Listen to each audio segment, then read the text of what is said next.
नमस्कार, मी मृणाल कुकिंग चॅनलमध्ये आपलं सर्वांचं मनापासून स्वागत. मंडळी, चैत्र महिना लागलेला आहे आणि चैत्र शुद्ध तृतीया म्हणजेच गौरीची तीज झालेली आहे आणि त्यामुळं घराघरात चैत्रा गौरीची स्थापना झालेली आहे आणि तिच्या हळदी कुंकवाची जय्यत तयारी चालू आहे.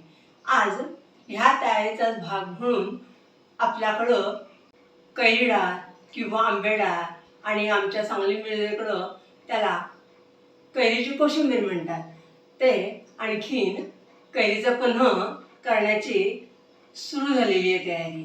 आज मी तुम्हाला कैरीचे पन्ह आणि आंबे डाळ करून दाखवते आहे.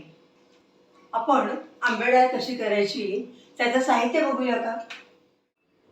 2 वाट्या हरभऱ्याची डाळ मी 4 तास आधी भिजवून ठेवली होती. ती मी उपसून घेतली, म्हणजेच त्यातलं पाणी निथून घेतलेले आहे. इथं 2 मोठ्या कैरी आहेत. कडुलिंबाची भरपूर पानं घेतलेली आहेत. ओल्या नारळाचा चव घेतलेला आहे. हिरवी मिरची आहे, एक जास्त तिखट आहे आणि बाकीच्या कमी तिखट आहेत. सेंधव मीठ आहे, साखर आहे, भरपूर कोथिंबीर आहे, जिरं आहे. इथं 2 सुक्या लाल बेडगी मिरच्या असतात त्याचे तुकडे आहेत. आणखीन ही भरलेली सांडगी मिरची आहे. मिठाच्या पाण्याने कैऱ्या स्वच्छ धुवून घेतलेल्या आहेत आणि त्या मी आता चिरून घेते आहे. कैरी एकदम करकरीत आहे, चिरताना सुद्धा आवाज येतो आहे. पोळ मोठी आहे. कैरी मी खिसून घेते आहे. सालं त्याच्या आपोआपच वर होत आहेत. तुम्ही पाहिजे तर आधी सालं काढा कैरीची आणि मग नंतर खिसून घ्या. कैरीच्या फोडी खिसून झालेल्या आहेत. आता ही जी कोय आहे ही पण आपल्याला खिसून घ्यायची आहे. याला पण गर असतो. आणखीन हा गर काढून झाल्यावर ह्या कोयी टाकून द्यायच्या नाहीत, तर त्या आमटीमध्ये घालायच्या. आमटीला अतिशय सुंदर चव येते. हे बघा, आपल्या कोयीचा गर काढून झालेला आहे. आता ही कोय आपण आमटी भाजीमध्ये टाकायची आहे. इथं मी हरभऱ्याची डाळ खलबत्त्यात घालून घेते आहे. थोडंसं जिरं, थोड्या मिरच्या घालून घेते आहे आणि हे कुटून घेणार आहे.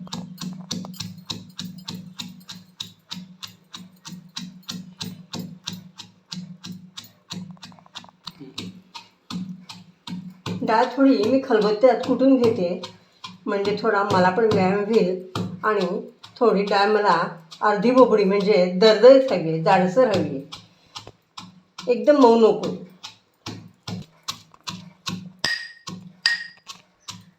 डाळ माझी कुटून झाली आहे. मी आता ती काढून घेते आहे. हे बघा, आपली डाळ कशी जाडसर झाली आहे आणि एकदम मऊ होतं उपयोगाची नाही, अशी जाडसर पाहिजे, दरदरीत पाहिजे, म्हणजे ती खाताना दाताखाली छान लागतं. उरलेली डाळ पण मी अशाच पद्धतीनं कुटून घेते आहे. गॅस चालू केलेला आहे. त्याच्यावर मी छोटी कढई तापत ठेवली आहे आणि 4 मोठे चमचे तेल घातलेले आहे. मोहरी टाकते. मोहरी तडतडते आहे. मोहरीचे दाणे फुटत आहेत. आपल्याला फोडणी खमंग करून घ्यायची आहे.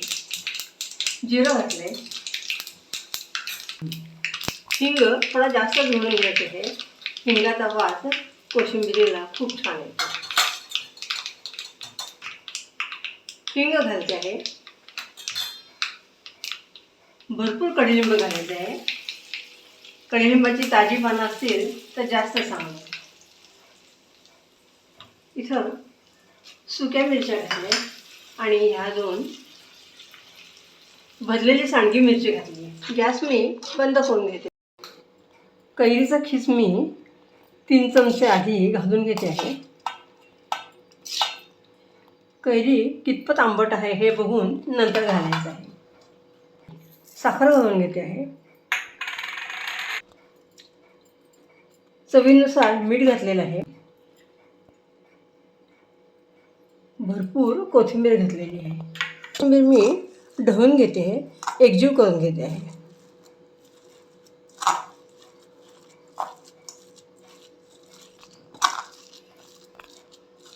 डाळ मी एकजीव करून घेतलेली आहे. आता ह्याच्यावर चुरचुरीत अशी फोडणी करून घेते आहे. मस्त.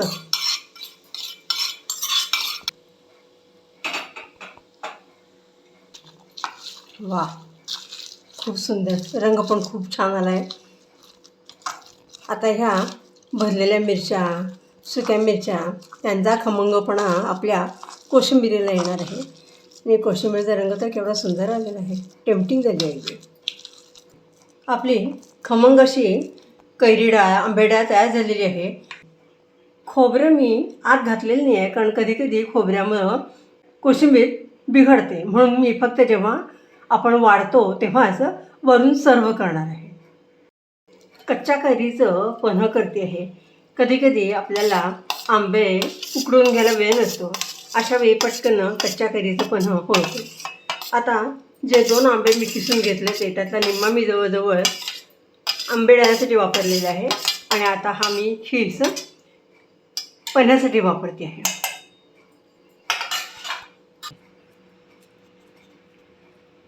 थोडीशी वेलदोड्याची पूड घातली आहे, मीठ घातले, अर्धी वाटी साखर घालते आहे, थोडासा पिवळसर रंग येण्यासाठी गूळ घालते.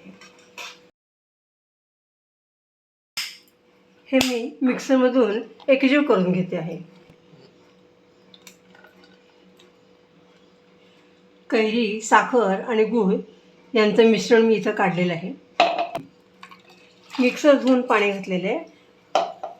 आपल्याला जसं दाट पाहिजे, पातळ पाहिजे तसं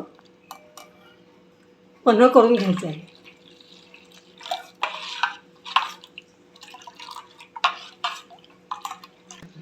माझ्याकडं केशर वेलची सिरप आहे, ते मी याच्यात घालून घेते आहे.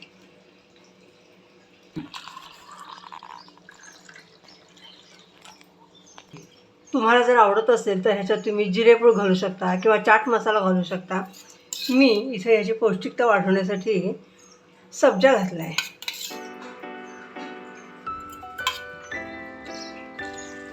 आपली झालेली कोशिंबीर मी बाउलमध्ये काढून घेते आहे. बघा कशी सुंदर झालेली आहे. अशा रीतीने आपली खमंग, चविष्ट, तोंडाची चव वाढवणारी आंबे डाळ, कैरी डाळ, डाळीची कोशिंबीर तयार झालेली आहे. आणि कच्च्या कैरीचं पन्हं तयार झालेलं आहे.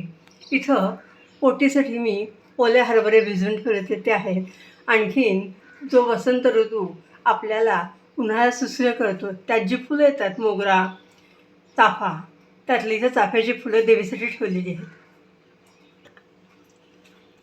देवीला थंडावा मिळावा, तिला आराम मिळावा म्हणून आपण तिला हे सगळं अर्पण करत असतो. आणि घरामध्ये सुखसमाधान, शांती राहावी म्हणून प्रार्थना करत असतो. सौभाग्य अबाधित राहावं, अखंडित राहावं म्हणून आपण तिला प्रार्थना करत असतो. तुम्हाला ही रेसिपी कशी वाटली? रेसिपी आवडल्यास लाईक, शेअर, सबस्क्राईब करा. तुमचे अभिप्राय कळवा. आणि असे उन्हाळा स्पेशल रेसिपी घेऊन मी परत येणारच आहे. तोपर्यंत स्वस्थ राहा, आनंदी राहा. उन्हाळ्यामध्ये वेगवेगळ्या प्रकारची पेये आणि कैरीचे पदार्थ करून खावा आणि उन्हाळा सुसह्य करा. धन्यवाद.